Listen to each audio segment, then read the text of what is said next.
It's a good Friday live on YouTube in the first round. What I love is we're almost to the end of October. And if there's things that I love in life, there's 4 of them. I love heels, college football, the holidays, and heels. The holidays are among us. This is the best season. You got college football, you got snow. The summer is gone. I don't have to walk outside, and it's 98 degrees at 6 in the morning. It's crazy weather. I can't stand it. I love the winter. You get parades. You get bowl games. You get New Year's. Holidays are awesome. Heels are better, but holidays are great. I love holidays. Here's my problem with the holidays. 3 weeks into September, I go into Home Depot to get some stuff for around the house. And you know what they're already selling? Christmas trees. Not even real Christmas trees, fake Christmas trees and Halloween stuff. But can't I get a little bit of free candy before the fat man comes down the chimney? It's ridiculous. Let's start the show. You're tuned into the hottest sports analysis of the week with your hosts Ron Dolbeck and Chris Roberts. And now, here's the first round.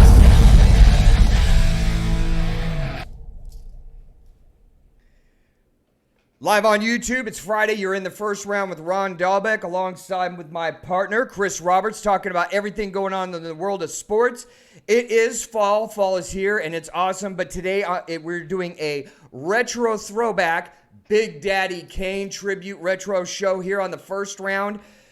There is so much going on in the world of sports. This is awesome because we've got college football, we've got the NBA, we've got NFL, we've got MMA, we've got the holidays, we've got heels, we have heels. And let's get it started off right now with the top things going on in the world of sports.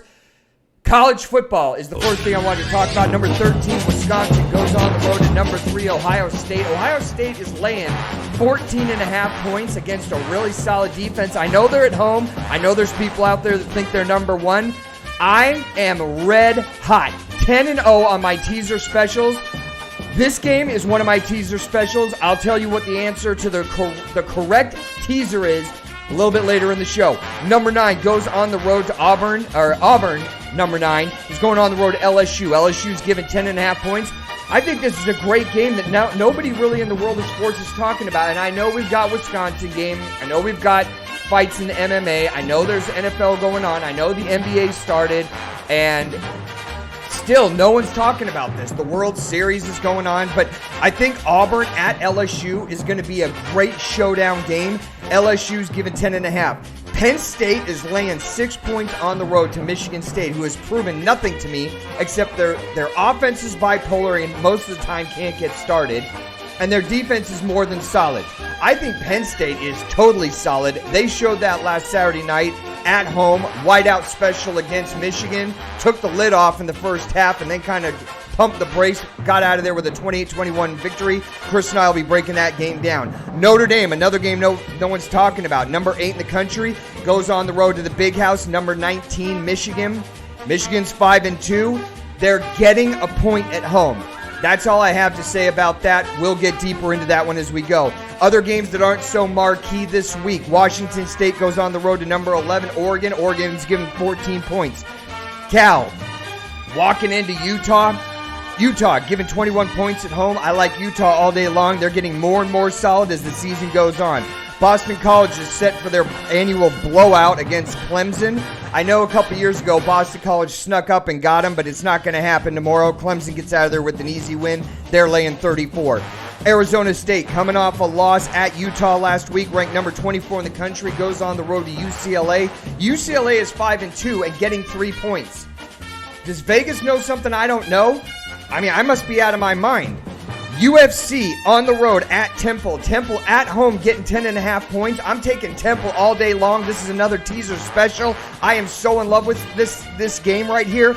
I'm getting ready to get down on my knee and propose to Temple. Give me the 16.5 points all day long at home. Temple plays tough D and a marginally good offense. UCF, I don't know what I'm getting. They're bipolar this year. South Carolina at Tennessee, blah, blah, blah. I mean, I don't even care. Oklahoma State going on the road to number 23, Iowa State. You know what? I've officially given up on Oklahoma State. The mullet, the guns, cowboy up, poke them, the whole thing, it's over. I'm willing to start again fresh next year, but I had way too many hopes hanging high on Oklahoma State, and they've let me down. I'm out. Bipolar Miami going on the road to a tough team. Pat Narduzzi's got his Pitt Panthers playing pretty good. They're laying 5.5 at home. The same thing with Miami. I never know what I'm getting. It's like, I love being bipolar. It's totally awesome. I can't stand it. I never know what I'm getting with Miami. I don't believe in them. I believe in Pitt. I like Pitt to win the game. Other things going on in college football this week. Tua Tagovailoa out for 2 weeks. He will be back for the LSU game. Saban gets up at his press conference earlier this week and talks about he's only focused on the game against Arkansas. We have to win the game. How concerned are you that you're going to win the game at home against Arkansas? You have to pitch a fit at a press conference? I mean, you're probably going to beat him with a backup quarterback by about 7 million points. Why make a scene? It just seems like drama queen to me. Other things going on in college football. Florida Governor Ron DeSantis backs pay for college athletes. Chris and I are going to get into this, but I can tell you right now, I don't like this idea, and I've got a lot of good reasons why. Other things going on in the world of sports. The Astros self-implode at home. Their first 2 games, they give up 17 runs at home in the World Series. What the heck is going on? It's Friday night. Zach Greinke is going up against Anibal Sanchez in Washington. This is going to be a big game, not just because I think it's an elimination game, but the Astros absolutely have to show up, and I think they're capable. I'm not ruling them out of winning the World Series just yet. Joe Madden named the new manager for the Anaheim Angels. I'm not calling them the Los Angeles Angels. It's the Los Angeles Dodgers and the Anaheim Angels. It's not the Anaheim Angels of, the Angels of Anaheim or whatever they're trying to rebrand it as. It doesn't work with me. It's the Anaheim Angels. I like that move. The NBA started this week, overreaction week. Opening week of the NBA season. The Clippers beat the Lakers. Do you know what happened right after that game? The Clippers went out for a late night dinner at Denny's and then went to get their championship rings that they're going to win at the end of the year sized. That's what happened. Because as soon as they beat the Lakers, they're way better and they're the champions. They're getting crowned. Hey, what about playing the season? What about injuries? What about trades and coaching moves? All those things can happen. They look like they're a super solid team right now, but let's not put the crown on their head that fast. 2 days later, the Clips go up to Golden State, wipe out the Warriors, 144-121. After the game, Steve Kerr, head coach of the Golden State Warriors, says, this is our new reality after they get blown out by the Clip Shop. Here's the thing. 9 guys on that roster are 23 years old or younger. There's no Kevin Durant. There's no Clay. Looney is day-to-day. And Willie Cauley-Stein is listed as out. It's the Curry show. That's it. It's Curry and no one else. What do you expect? They're not going to be reigning champions and be back in the Western Conference Finals, especially this year, because this year, like no other year in the past 20 years, there's at least 7 or 8 teams just in the West that can make the Western Conference Finals. We'll talk about that more. And lastly, in the NFL, Chris and I are going to do our top 5 list, almost mid-season, of things that have stood out to us this year in the NFL. And having said that, I'm almost out of breath. Chris, take it away. Hey, man, it was good to see you, Ron. That's it? Yeah, man. I just did 4 minutes of nonstop talking. Exactly, Ron. It's great. It's great to be here. There's so much stuff to talk about in the world of sports this week. It is. This is the best time of year. I just upgraded my sports package with DirecTV, so I've got... excuse me. I've got Nissan. I had to cough. I've got Nissan. Right. I get all the Boston stuff. Right. So I'm just like a pig in slop there. And then I get the MSG network. I get Yes Network. I get MSN Boston. I get all these other channels that I normally don't get. Right. And it's really great. How overrated is the first week of the NBA? The Houston Rockets are never going to win a game. Well, Westbrook and Harden hate each other. That's probably about true. The Lakers aren't the best team in the West anymore, even though a week ago they were. The Clippers are now the reigning champions and probably the best team that's ever taken the court. Yes, they are. Well, you're just going along with it's overreaction week, the first week of the NBA. Exactly. Oh. I thought we were going to have an MMA fight last night between Russ and James Harden, to be honest with you. My opinion on that is it's not going to work out. I mean, Chris Paul and Harden were good friends at the beginning of last year. Right. And it's kind of like in sync. Yeah. We know how the story's going to end. Exactly. I mean, two egos that big, the court is not big enough. It really is. I mean, you had SpongeBob and Patrick. They were best friends at the beginning, and now they're at each other's throats just checking into the game. I don't even understand your SpongeBob reference. I'm just saying, they were best friends. They were just like this. Who? Like, I've never seen SpongeBob. oh, man. Come on. Okay, I'm going to save your man card. Get in there, man. Let's get into college football right now. Wisconsin goes on the road to Ohio State. Everybody seems to be talking about how Ohio State is going to blow out Wisconsin. Last time I checked, Wisconsin has a pretty good defense. It didn't show up against a road game against the Illini, but they only gave up 23 points. The problem is their offense. Their offense wasn't, hitting on all cylinders. And why are you passing the ball in the second quarter when you have a lead and there's 5 minutes left to go in the game and you have Jonathan Taylor, my Heisman frontrunner, still? Why are you passing the ball? But beyond why we're passing it, what do you see in this game? How do you think it's going to break down? I actually think Wisconsin actually comes back and refocus. I think last week, when you're looking at the Wisconsin game, they were actually picking ahead to this Ohio State game. Yeah, I think you might be right. I think so. So when you look at this Wisconsin team, you look at that defense, you look at Jonathan Taylor running the ball. And huge offensive line. Huge offensive line. Ball control. Exactly. Don't make mistakes. Exactly. Don't fumble. And I think those are the key aspects to win that game for Wisconsin. I think Wisconsin is actually going, just refocus. And I think it's really going to be a really good game. Close. So is it really an acid test to see if Ohio State is really the number one team in the country? Because I don't know. Tua goes out, so I have to move Alabama down. That without Tua on the roster playing this week, they're not the number one team in the country. They're just not. Right. But I still think they're a better team because Tua will be back. I think they're a better team than Ohio State, only because Saban's been around longer, so coaching. Right. Tua has been around longer than Justin Fields, and that experience factor means something. Right.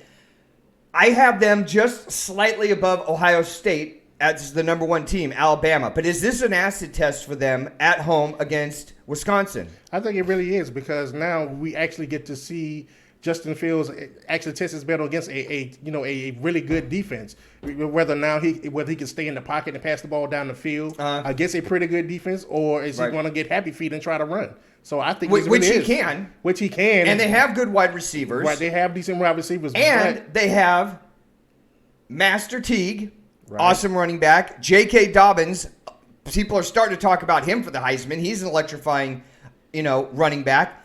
And Justin Fields can run, and he can beat you passing. Yeah, he can, but again, we're going to see whether we have the Justin Fields that played last year in Georgia because he's playing a top-ranked defense, or are we going to see the Justin Fields that we have right now? Mm-hmm. So that's what I'm looking to see tomorrow in that game. I don't think there's any real questions about Ryan Day as far as being the new head coach. He's more than proven himself. That ship in a lot of areas.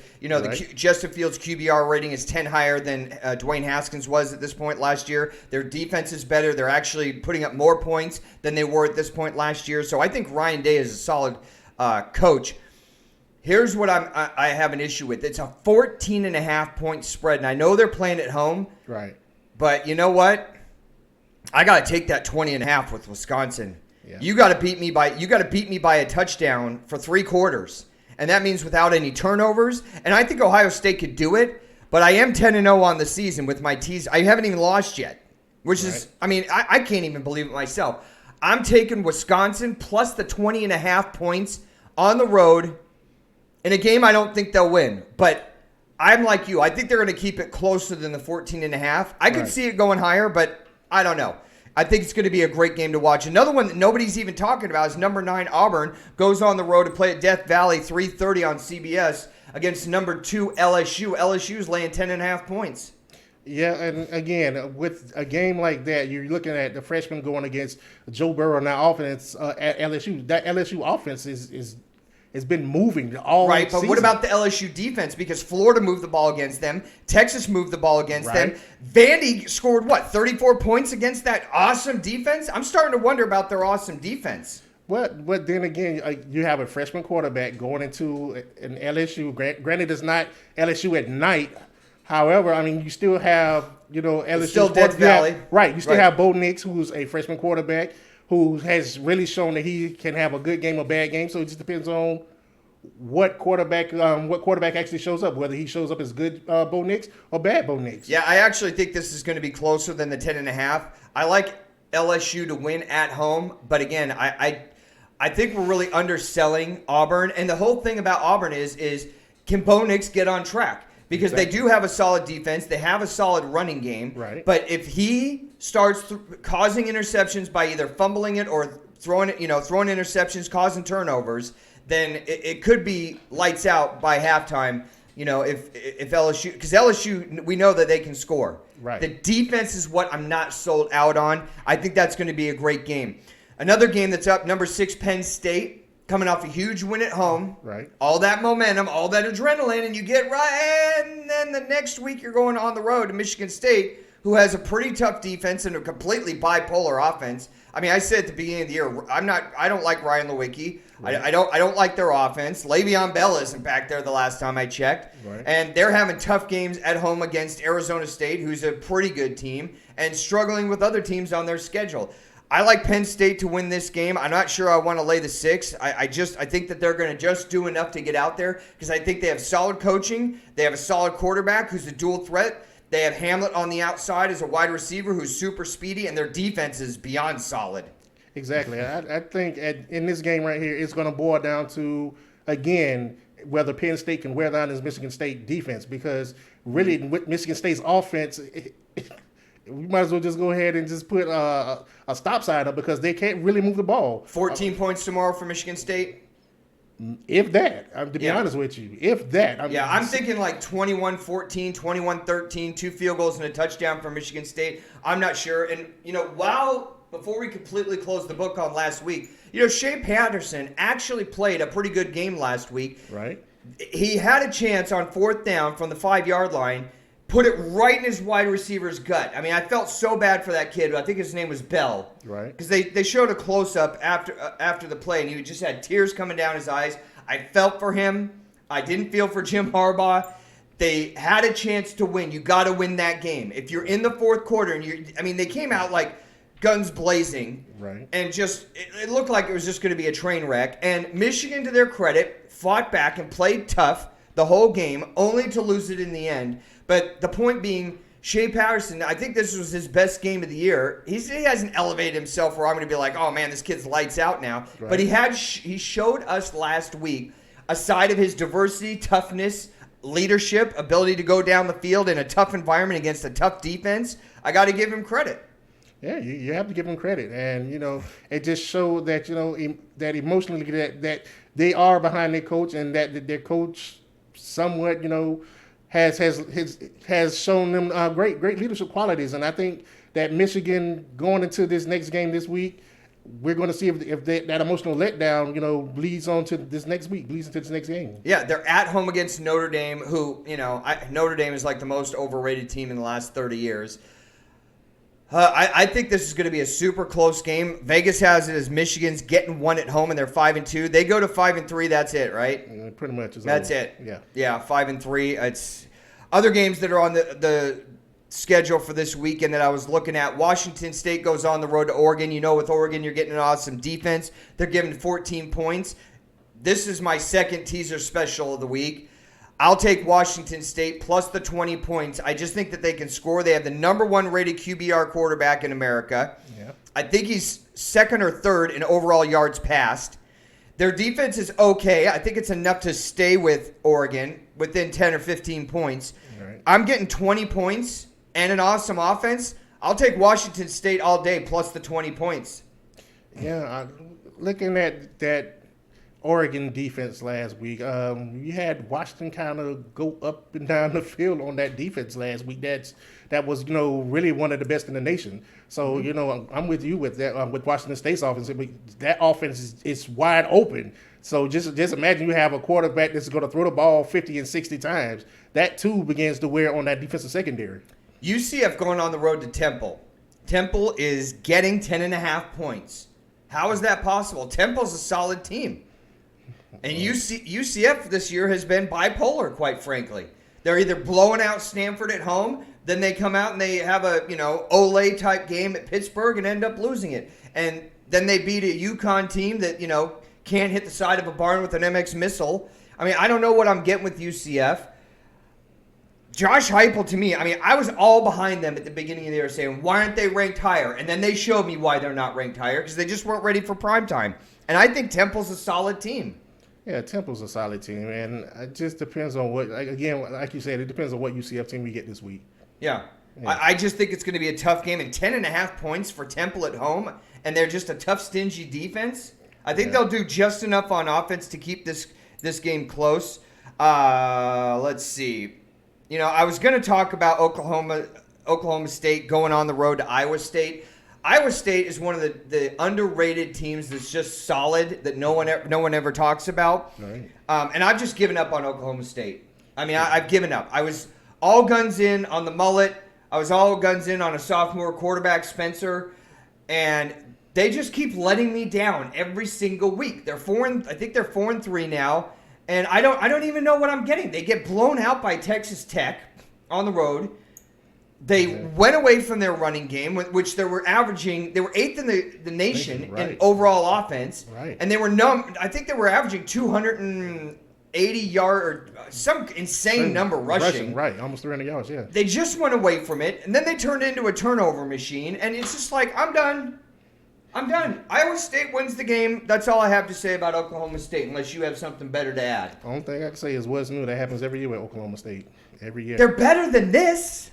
Every year it happens, though. But they're better than this usually. I have understand. faith in the mullet.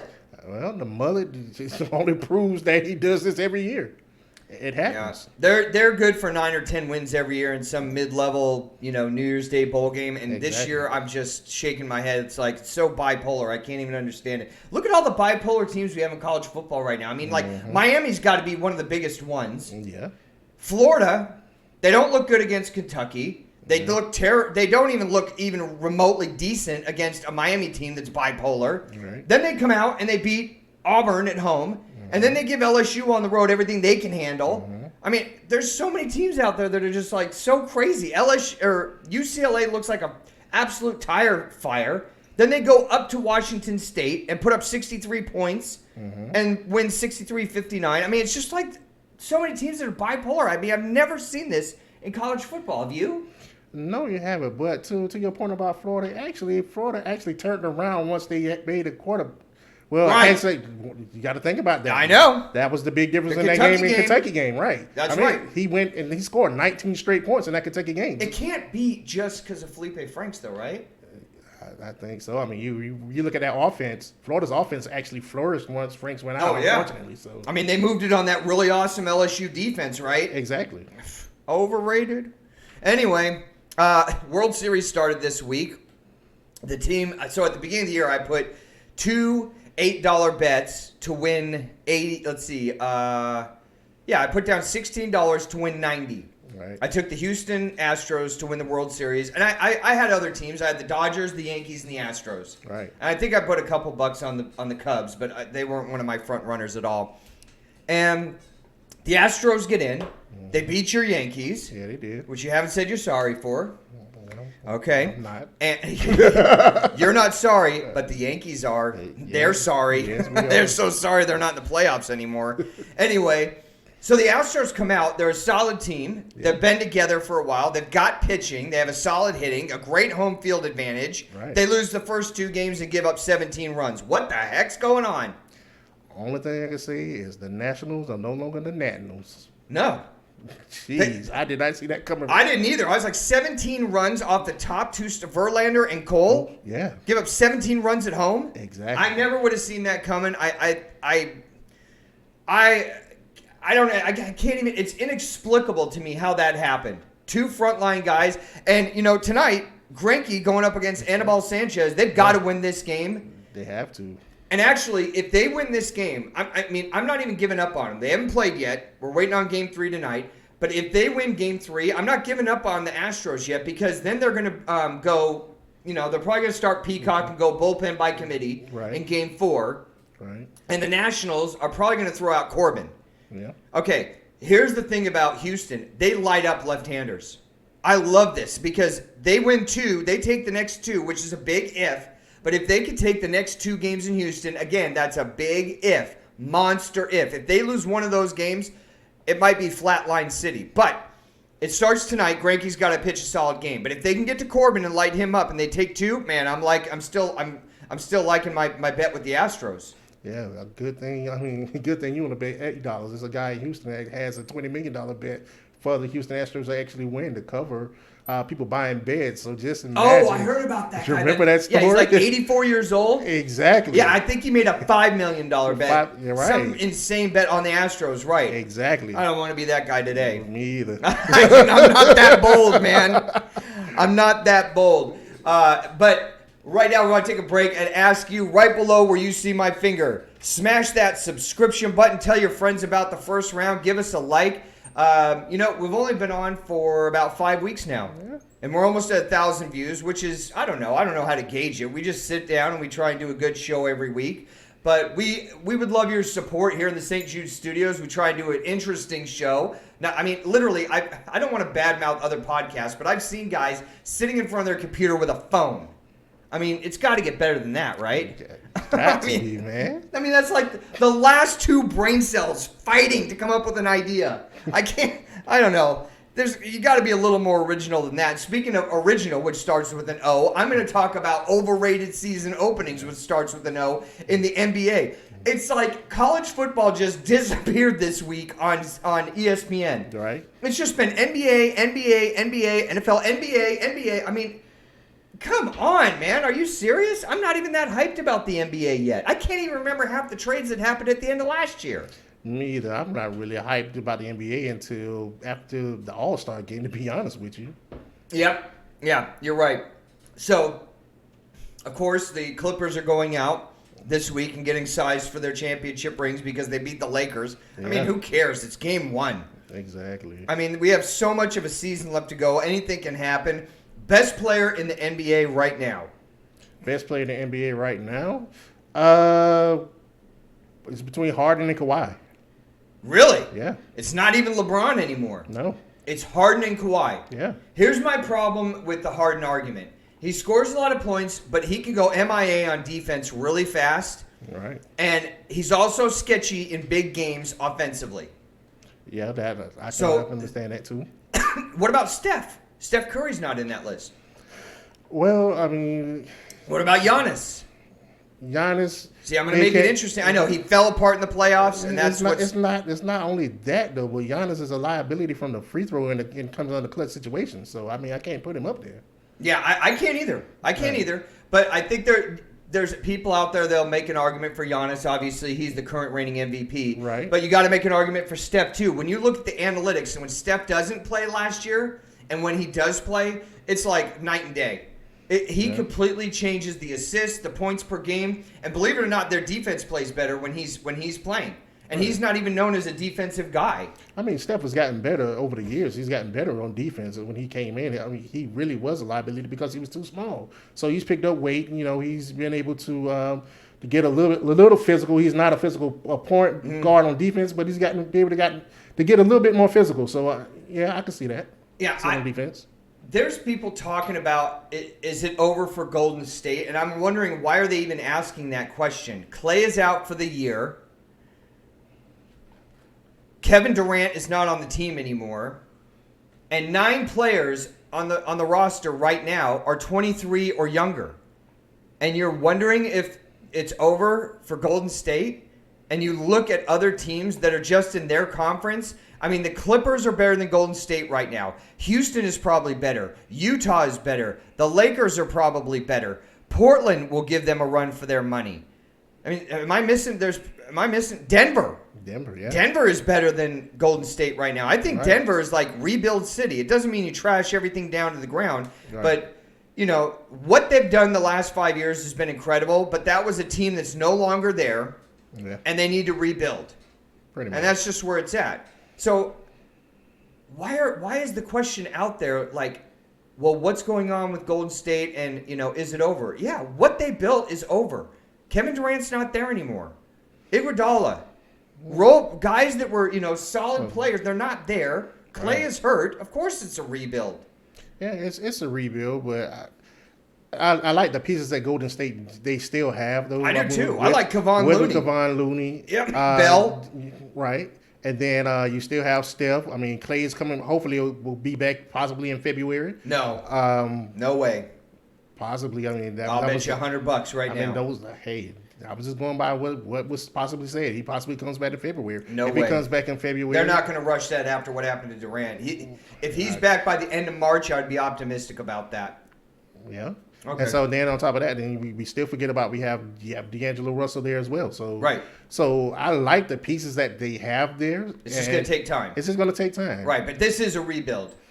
Yeah, this whatever level of rebuild success they get to isn't going to look like what they did before. Oh no, it's not going to be like that run they had before. No unfortunately, way. No. Like you and I just last week were talking about the top teams just in the Western Conference. Right. But in the NBA, in the Eastern Conference, there's 5 or 6 teams that we can see making it to the conference finals. In the West, it's like 7 or 8 teams that we can see making it there. Like there's so much competitiveness this year in the NBA, more than in the past 20 years, or am I out of my mind? No, I mean it's a lot of parity in the NBA right now. I'm yeah. just looking at. I mean, when you say the East, I mean you have you have Boston. I'm selling on Boston. You selling on Boston? Selling. What? I'm a Boston fan. I love the Celtics, Patriots, Bruins, and Red Sox. You're I'm selling. Already? There's too many names on the back of the jerseys I've never heard of. And they've got Jason Tatum hasn't elevated yet. Kemba Walker is an unproven element there that I don't think is on the level of a Kevin Durant or a Kyrie, that marquee guy that can take over the game. He's just a B+, A- type guy. And then who do you got at center? Well, I love Brad Stevens, but it's like, you got... Hey, I mean, Taco just went out with a concussion, so I'll be... Yeah, Taco Fall, right. I mean, I'm going to build my hopes and dreams around that. I just don't see it happening. I don't think they make the conference finals. They lost Al Horford. I don't know. Kevin Smart's a lockdown defensive player, but I'm getting 8 points a game from him. Yeah, well, so where are we getting the points? They lost the other day at Philly. I don't think they look that good. Gordon Hayward, he's not the lights-out guy that he was in Utah, so that hasn't emerged. So I'm selling right now. We're talking about making the conference finals. Boston, I sell. Who's next? You're selling also, so you still have Philly. Yep. Yeah, you have... so I can see Philly making it to the conference finals. Yeah, Milwaukee. I can see them making it too. Let's see, who else is in the Eastern Conference who looked pretty good the other night? Atlanta looked pretty good. I mean, as a young team. Trey was lighting it up. Young. Yeah, Trey Young looks really good. Yeah, he was like, he almost hit it.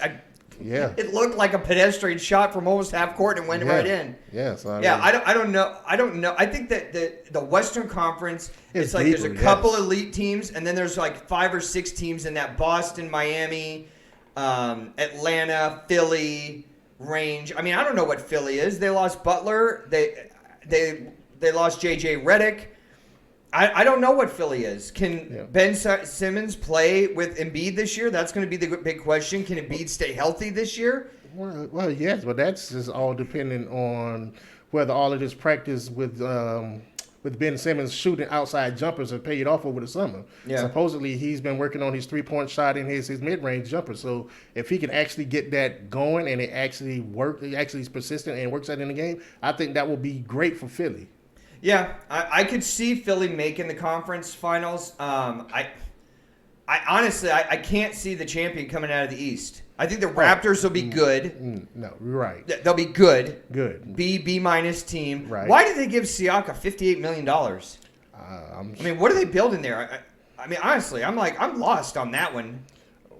Hey, they're not going to contend. Of course not. So what are you going out spending the farm on that for? Like the Bradley Beal deal, 2 years at $72 million for the Wizards. Well, I'm sitting here looking at Bradley Beal like, what are you thinking? I mean, you have why'd you stay, right? Yeah, why'd you stay? Yeah, we talked about this last week. I mean, I was just totally lost. I don't know.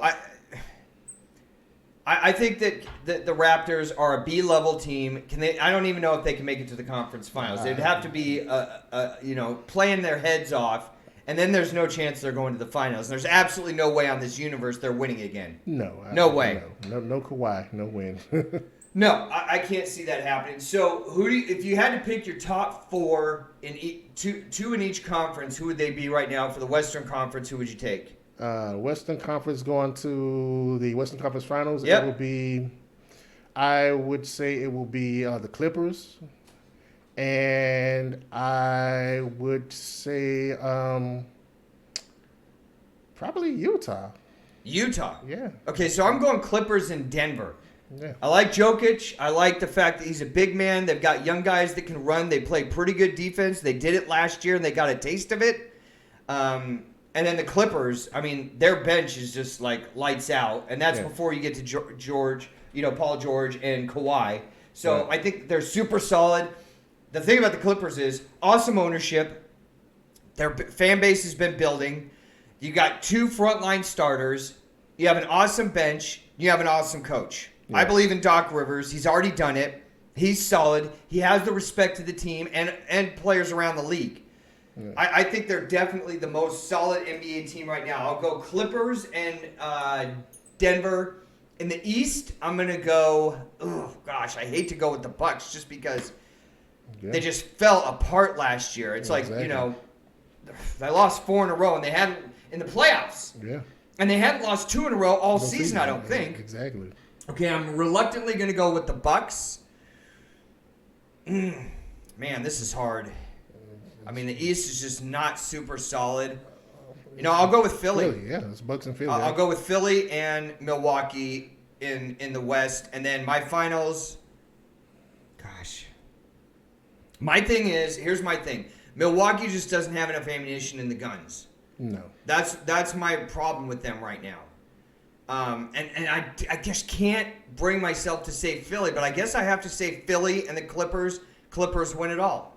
Yeah, I see the Clippers winning it all. And, the reason I took Utah in the Western Conference Finals, I like the addition of adding Mike Conley with Donovan Mitchell. Mm-hmm. I mean, just that backcourt. He's not totally at the end of the road. He's not a vet. He's a vet, exactly. He's gonna give you assists. He's gonna give you points. Mm-hmm. I mean, granted he has injury problems, but I think with load management, I think he makes it through the season. And then on top of that, you have Rudy Gobert there to anchor down the middle. Oh, Rudy Gobert had a season last year, didn't he? Exactly. I mean, with that, solid. Exactly. So with you have that young nucleus there with Utah, and nobody's really talking about Utah either. And so no, we talk about them being one of the solid teams in the West, but as far as making the conference finals, I mean, I just think there's just too much Clippers. Yeah, exactly. And, frankly, I'm not even saying this because I'm a Celtic fan. I think the Lakers, everybody's shooting a little too high with them.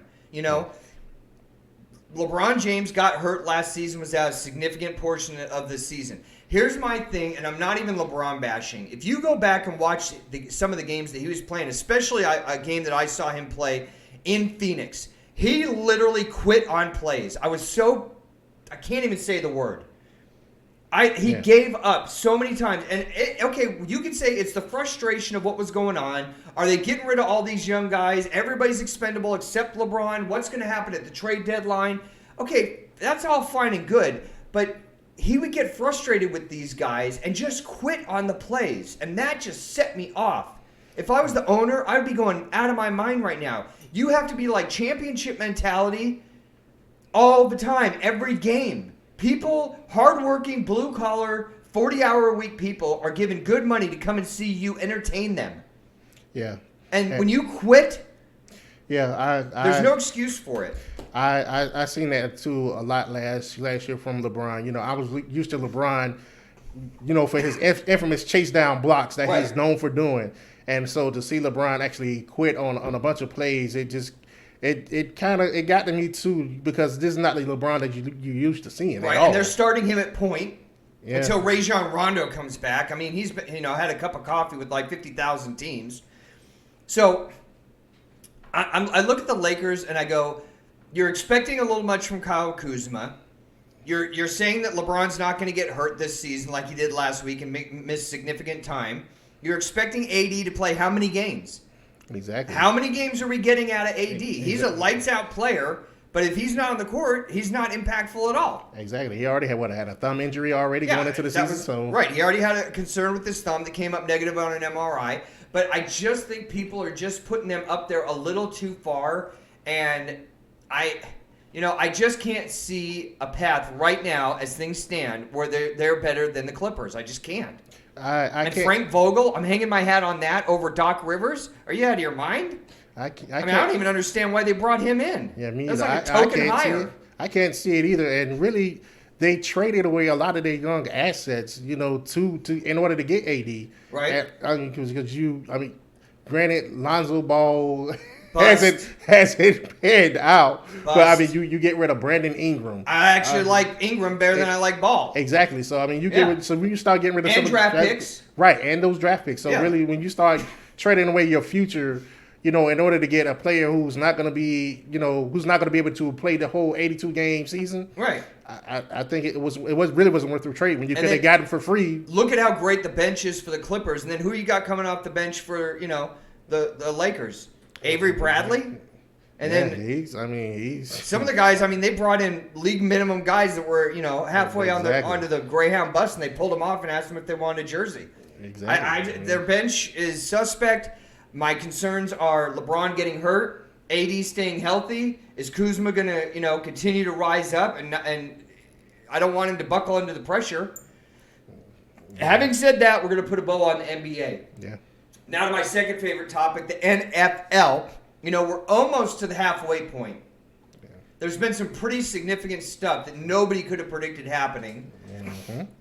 You say the Patriots are undefeated. A lot of people expect that. And then they're going to say, well, they really haven't played anybody. That's not their fault. Right. And if you look at the back end of their schedule, it starts getting really tough. But our top 5 list of today is top 5 things that have stood out in the NFL so far. We're about 40% of the way through the season. What's your number 5 thing that has stood out in the NFL the most this year? My number 5 is Indy being the top of the AFC South in a bad division where the Texans were actually picked to be the best team. I put a bet down on Indy winning that division way early, and then Luck retired, and I went, well, that's just money in the circular file. But who's really jumped out? Jacoby Brissett. Exactly. An ex-Patriot quarterback. Right. Ex-Florida quarterback. He seems super solid. And when they beat KC in KC, yeah, that defense was like, exactly. Hey, we're for real, and we're playing with a motive to hurt you. Exactly. Yeah, I love Indianapolis right now. So what's your number 5? My number 5 was Indy being ahead in that division. Yeah, they're without 4-2. Andrew Luck. Without Andrew Luck, yep. Oh, Manny's making an appearance. Give Chris some love, Manny, our little mascot. All right, my number 5 is how bad the Jets are. Plus and minus on the season, they're minus 93 points. And you could say Sam Darnold had mono. You want to come here, buddy? Oh, Manny wants to come up here and be a part of the show.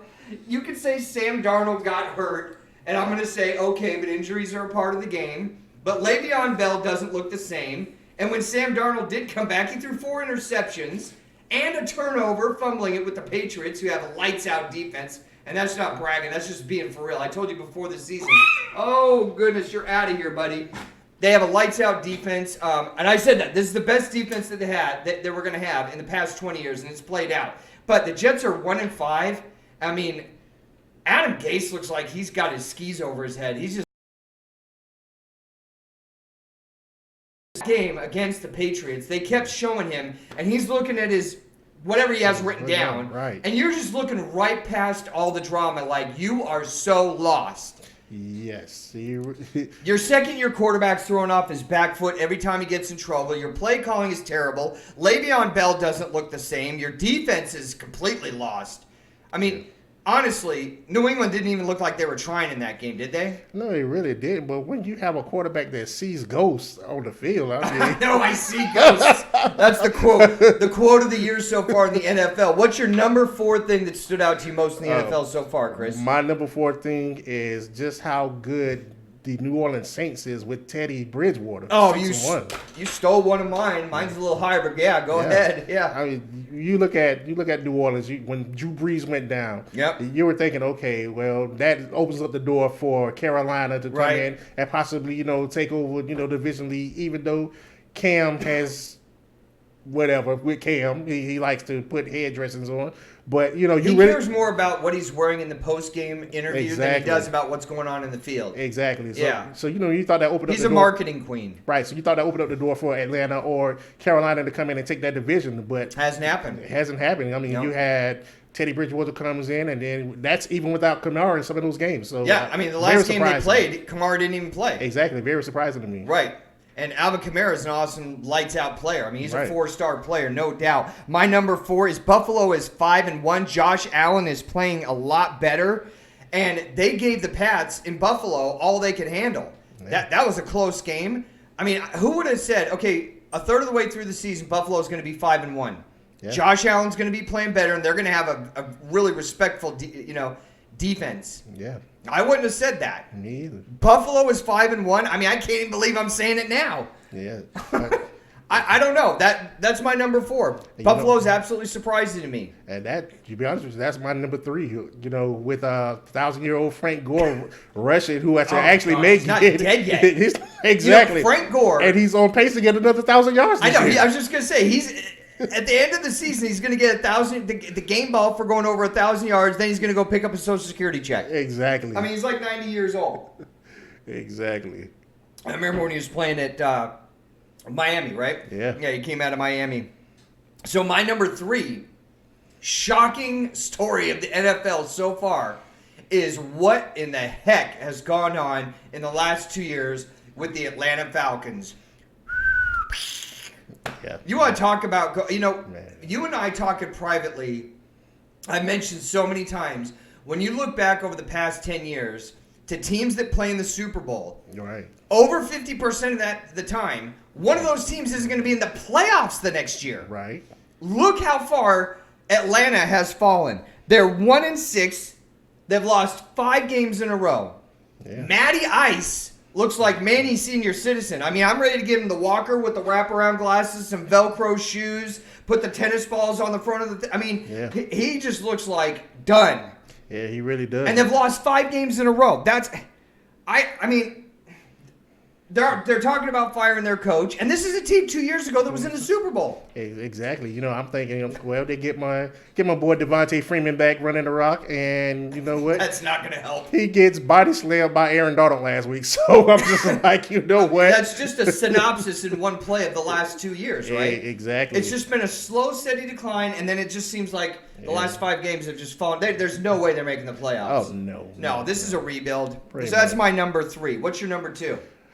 My number 2 is actually the San Francisco 49ers and that defense, man. Mm-hmm. That defense, they're only allowing teams to average 11 points a game, and they're only allowing 223 yards per game this season total. Right.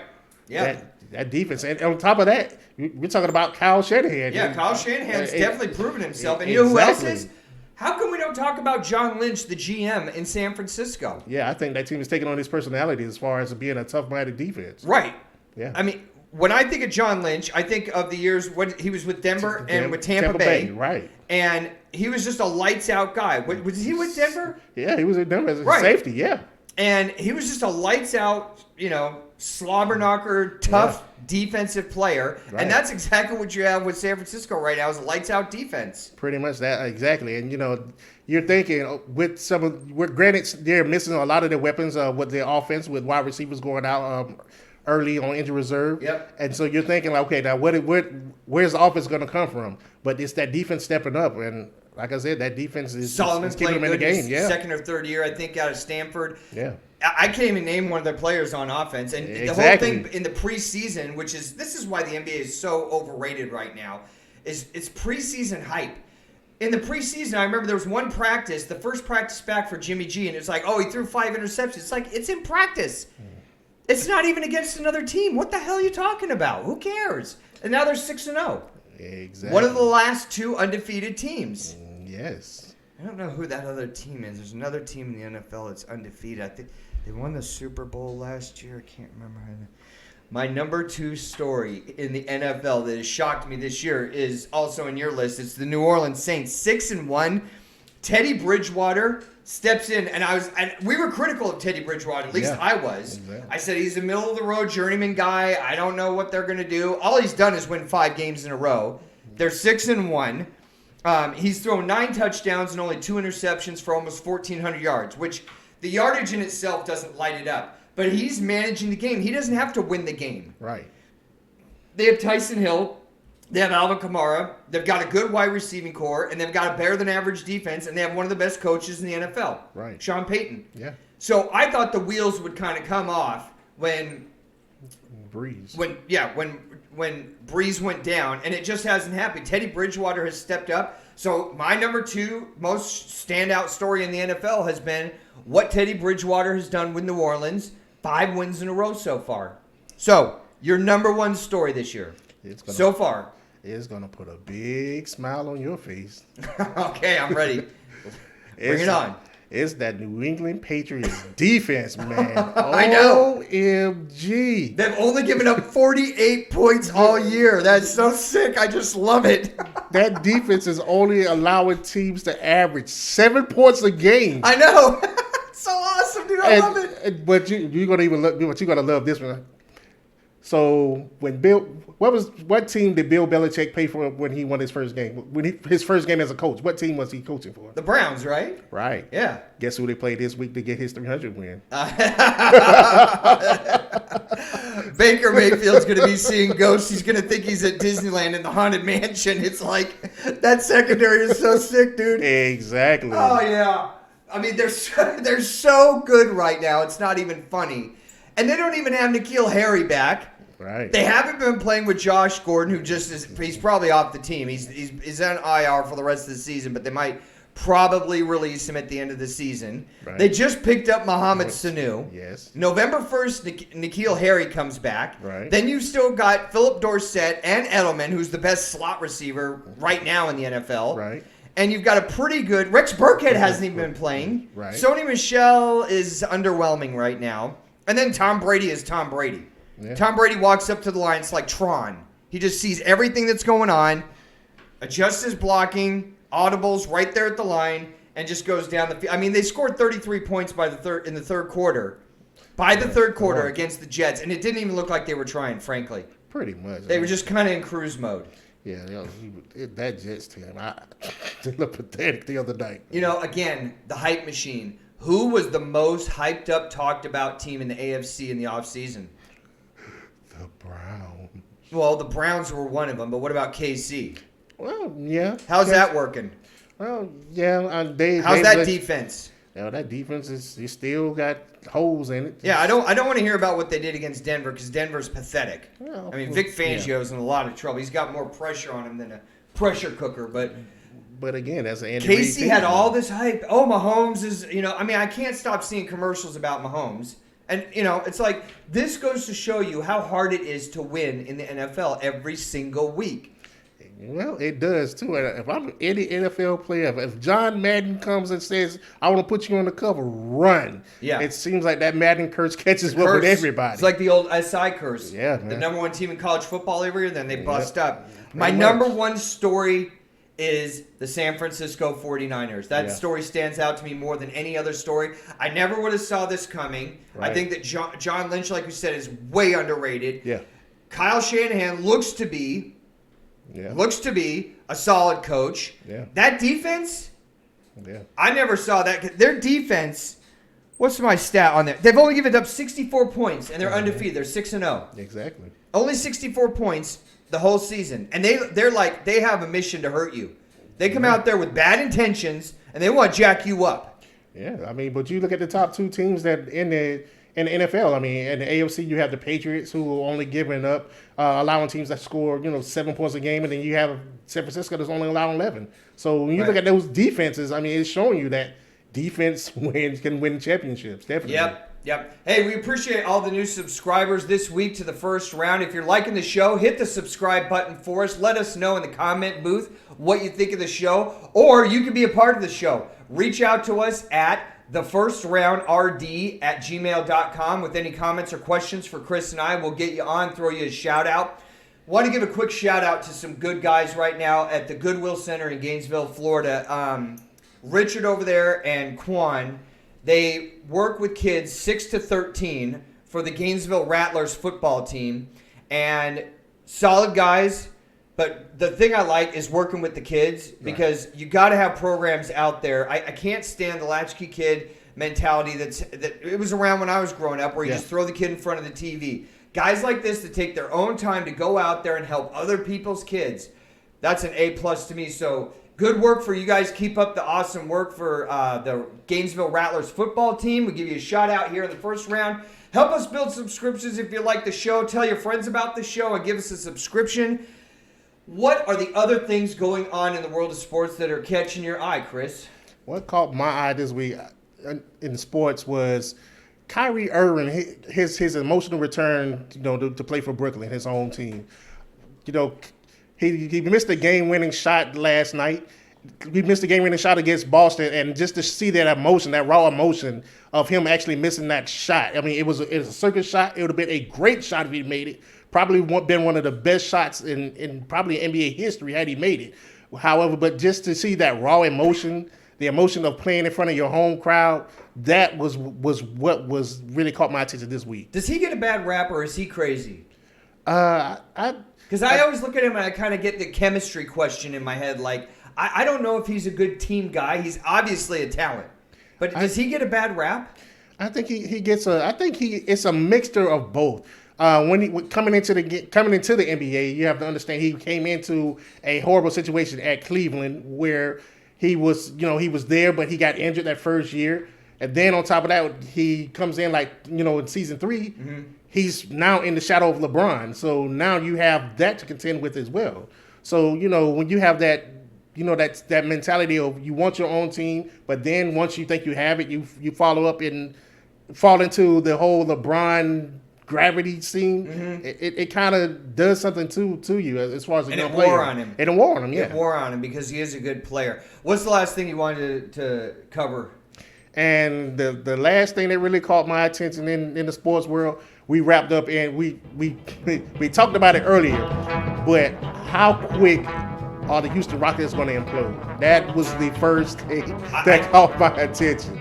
Like I said, I mean, I can't see those two egos. There's only one basketball on the court at a time, right? Exactly. I mean, everybody's like, no, they're best friends. They really get along. Yeah, and so did Chris Paul and Harden. They were doing commercials together for State Farm. Right. And what happened at the end? They weren't even talking. Exactly. So how's this going to work out? You have that, and then on top of that, you have Westbrook's one of the biggest heads in the NFL. I mean, in the NBA. Yeah, exactly. Yeah, ego master. Yes, he is. Yeah, I don't see it working out. Yeah, and then on top of that, you're coming to Harden's team. So yeah, it is Harden's team, and I don't know what Morey is doing as far as the GM there. I mean, I have no idea what's going on. My expectations are second round of playoffs and gone. That music can mean only one thing. We want to thank you for tuning in. You could do a lot of things with your time and entertainment, but you chose to spend it with us, and we appreciate it so much. Help us grow the first round by hitting the subscribe button and telling your friends about the show. We'd appreciate it. I want to thank my support staff, the man on the board, Taylor, son of God, my co-host, Chris Roberts, El Presidente, Chet 40. Thanks for everything you did, Chet. From the St. Jude Studios, thank you for spending your time here in the first round. We will be right back here talking about everything exciting going on in the world of sports. College football wrap-up show Sunday morning live on YouTube at 9:30. Until then, take care of yourselves.